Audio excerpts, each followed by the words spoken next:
नमस्कार, मी जागृती बोडस माझ्या काव्य जान्हवी या चॅनलवर सर्वांचं हार्दिक स्वागत करते. आज मी अमृत केशर या अशोक बागवे यांच्या पुस्तकातली एक कविता वाचणार आहे. जी छंदोबद्ध आहे, पण ही रूढ छंदांना धरून नाहीये.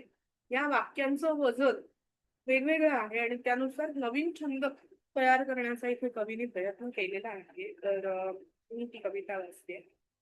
गंध फुलांतून तुझ्या पाझरे मधुर स्नेह दझरा, त्या पाण्याची तहान माझी मुग्ध नील केशर. तव नयनांतून अमल विखुरतो विदग्ध चांदण चुरा, अदृष्टाच्या भवतालावर तुझाच सण साजरा. आता ही कविता जेव्हा आपण ऐकतो तेव्हा असं वाटतं की अ, एखाद्या प्रियसीविषयी लिहिलेली आहे, पण ही कविता त्या प्रतिभेविषयी असू शकते. कारण तिच्या गंधफुलांतून, तिच्या असण्यातून आनंदाचा झरा पाझरतो आहे. त्या पाण्याची तहान त्या कवीला लागलेली आहे आणि म्हणून त्याच्या तिच्या नयनांतून जो कमल विखुरणारा चांदण चुरा आहे, ते जे शब्द सापडले त्या कवितेमध्ये, ते शब्द घेऊन अदृष्टाच्या भवतालावर एक सण साजरा करण्याचा म्हणजे नवा आविष्कार करण्याचा प्रयत्न कवी करतो आहे, असा अर्थ मला तरी या कवितेचा लागला आहे. तर आपल्याला हे कसं वाटलं मला नक्की सांगा. आणि त्याचबरोबर मी आणखीन काही कविता वाचणार आहे माझ्या.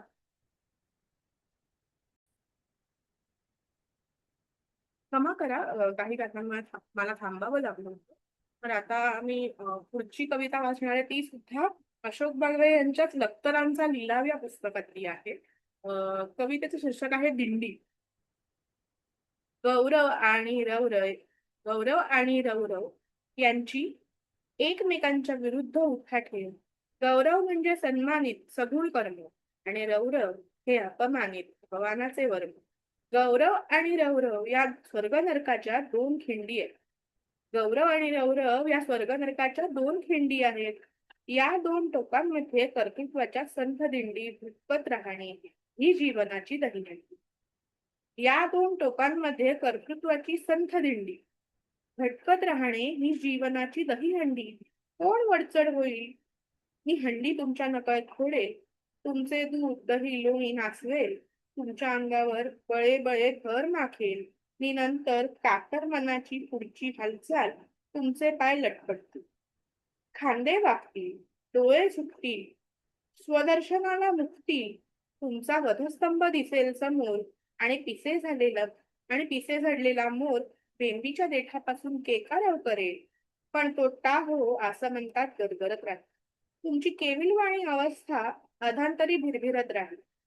तुमचा तुमच्या गौरव होतो ते तुमचा गौरव होतो तेव्हा फसू नका, भुलू नका, आपल्या कैफात झुलू नका. ती चिमुकली वाट असते रवरवाच्या खाईकडे जाण्या. दिंडी असते तुम्हालाच खांद्यावर अंतिम वाहण्या. तर ह्या कवितेमध्ये तर ही कविता वाचण्यामागचं कारण होतं की ही कविता सामाजिक आहे. मगाची आपण जी कविता बघितली ती निर्मिती प्रक्रियेविषयी आणि प्रेयसीविषयी असू शकते.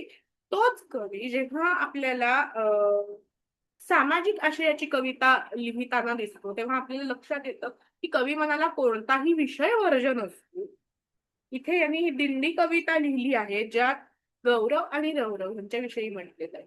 कारण आपण नेहमी म्हणतो की उगवणाऱ्या सूर्याला सगळेच सलाम कर. मावळत्या दिनकरा नावाची कविता ह्याच आशयावर होती.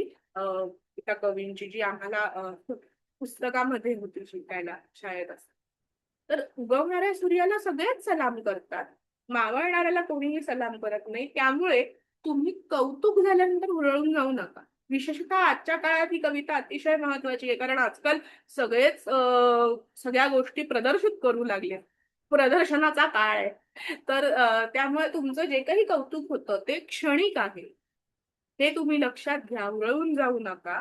कारण तुम्ही जर हुरळून गेलात तर ती तुम्हाला रवराकडे घेऊन जाणारी वाट ठरेल. ती तुमच्यासाठी ती दिंडी दिंडी न राहता शेवटचा प्रवास ठरेल. दिंडी कधी करतो आपण? जेव्हा वारी करतो, आपण ईश्वराला भेटायला जातो, तेव्हा दिंडी हे रूपक वापरलं जातं.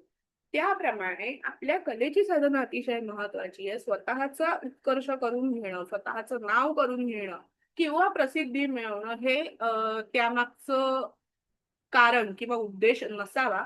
असं कवीला सुचवायचं आहे. तर ही कविता सुद्धा आपल्याला कशी वाटली, त्याचं मी केलेलं स्पष्टीकरण आपल्याला पटलं का हे कृपया कमेंट्स मध्ये कळवा. परत हे जे मी सुट्टीत सुरू केलं आहे, अनेकांना वाटत असेल की सुट्टीमुळे हा त्रास आमच्या मागे लागलाय. तर ज्यांना कोणाला असं वाटत असेल त्यांनी असंच माझ्या युट्यूब चॅनलवर येत जावं, व्ह्यूज देत जावेत आणि पुन्हा जी काय कमेंट्स करायच्या आहेत त्या फेसबुक, युट्यूब वरती कराव्यात. त्यांचं हार्दिक स्वागत आहे. कारण कोणीतरी काहीतरी बोलतच असणार नेहमी. त्यामुळे आपण त्या गोष्टीकडे लक्ष न देणं हे अतिशय हितावह ठरतं. मी फक्त 1-2 कमेंट्स मला तशा फेसबुकवर दिसल्या होत्या म्हणून हे विधान केलं. आपल्याला या दोन्ही कवितांचं सादरीकरण आणि मी त्यांचा लावलेला अर्थ कसा वाटला नक्की कळवा. तुमच्या सूचनांचं, तुमच्या जे काही सल्ले आहेत तुमचे, त्यांचं हार्दिक हार्दिक स्वागत आहे. मी ते सल्ले नक्की मान्य करायला तयार आहे. तुमच्या सल्ल्यांमुळेच मला सुधारणा करण्याचा वाव मिळणार आहे. त्यामुळे सुधारणा करण्याला वाव देण्यासाठी तरी कृपया कमेंट करा, लाईक करा, शेअर करा. अ, भाषेची श्लाघ्यता सांभाळून केलेल्या निगेटिव्ह कमेंट्सही स्वागत होईल आणि पॉझिटिव्ह कमेंट्सही स्वागत होईल. इतकंच बोलून मी माझा आजचा व्हिडिओ संपवते. धन्यवाद. आणि हो, मी कवी आहे किंवा कवयित्री आहे असं मी कधीच क्लेम करत नाही. हो, माझं एक मी पुस्तक छापून घेतलं, मला मान्य आहे. ते फक्त कविता एकत्र ठेवणं ह्या हेतून पुरेसच छापलेलं होतं. मी कवयित्री आहे हे मी कधीही म्हटलेलं नाही. किंवा मी आजकाल बाजारात येतात तसे कवीचे टी शर्टही घालून फिरत नाही, कारण मला नाही वाटत की टी शर्ट वर कवी लिहून तुम्ही कवी होता. त्यामुळे मी कवयित्री किंवा नवकवी वगैरे टाईप्सची नाहीये. मला फक्त कविता वाचण्यात आनंद मिळतो, कविता समजून घेण्यात आनंद मिळतो आणि ते इतरांशी शेअर करायला, ते इतरांना दाखवून द्यायला की मला अमुक समजलाय, हा अर्थ बरोबर आहे का? ह्याकरताच हा चॅनल मी सुरू केलाय. तर प्लीज तुमच्या कवितां तुमच्या सुचलेल्या कविता काही असतील तर त्याही मला तुम्ही पाठवा. तुम्ही काही अभिप्राय देऊ इच्छित असाल या उपक्रमाबद्दल तर तोही नक्की द्या. तुमचं खूप खूप स्वागत आहे. पुन्हा पुन्हा माझ्या या चॅनलवर भेटूया. धन्यवाद. लाईक, शेअर, सबस्क्राईब करायला विसरू नका.